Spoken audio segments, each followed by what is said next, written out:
to this blessed celebratory occasion. Yes. I'm so happy to have you all here. So happy to see all of your faces.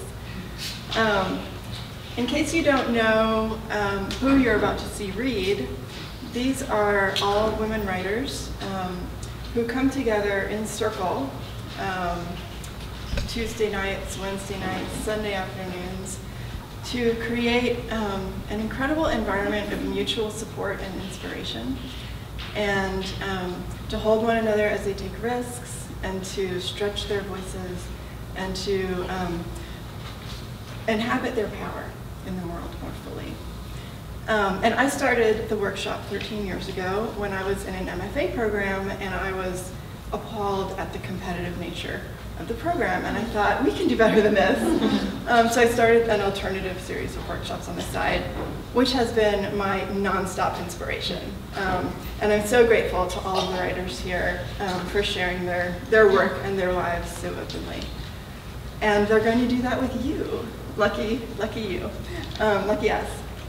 I also want to say thank you to Malvern Books, which is obviously a gorgeous and extraordinary place, utterly devoted to independent publishing and writers. So you'll find books here that you won't find in any other bookstore, unless you go to like the bookstore in your uncle's garage, where his like amazing inspired friends have written by hand. And we're going to hear both poetry and prose. And I will introduce each reader by name, and you are welcome to clap as vigorously as you want to. Our first poet is Margaret Halpin.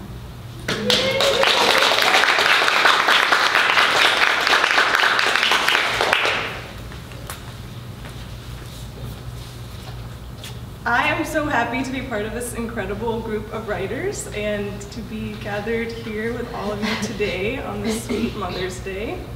I'm just going to read 2 short poems and then pass the torch. And the first one that I'm going to read is about the Great Outdoors Nursery on South Congress, where my mom and I often meet to write. She and I have little writing dates sometimes, and just those quiet moments bending over our notebooks together is really the time in my weeks that feels the most like communion. So that's the title of this one. Communion. Take me to the nursery and not to church. Let's go say amen among all that lush life laid out on the altar of late April light. See the people with arms full of big green breath, their earthy hands, just here for the simple healing of all that exhaling, to step down crooked aisles close with rustling leaves, like pews where upturned faces nod, peace be with you, peony, petunia, rows of stoic succulents, soft bowing down of ferns, and also with you, and you, and you. Whew.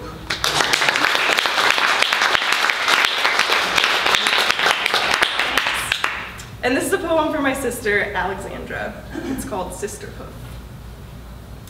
If sisterhood was a wolf, we'd be the hooves. We'd be the twisty wood where her din tucked in, me and you the 2 sly stars of her gaze pricking in. If sisterhood was a wolf, no one could scent or tame her. We'd be the paw prints pacing the mountain range of a love no other pack could map or name. If sisterhood was a ship, her masthead would be a wooden wolf's head. You would be the wolf's yellow mane. You'd be the ship's skipper, the North Star marking the handle of the upturned Little Dipper.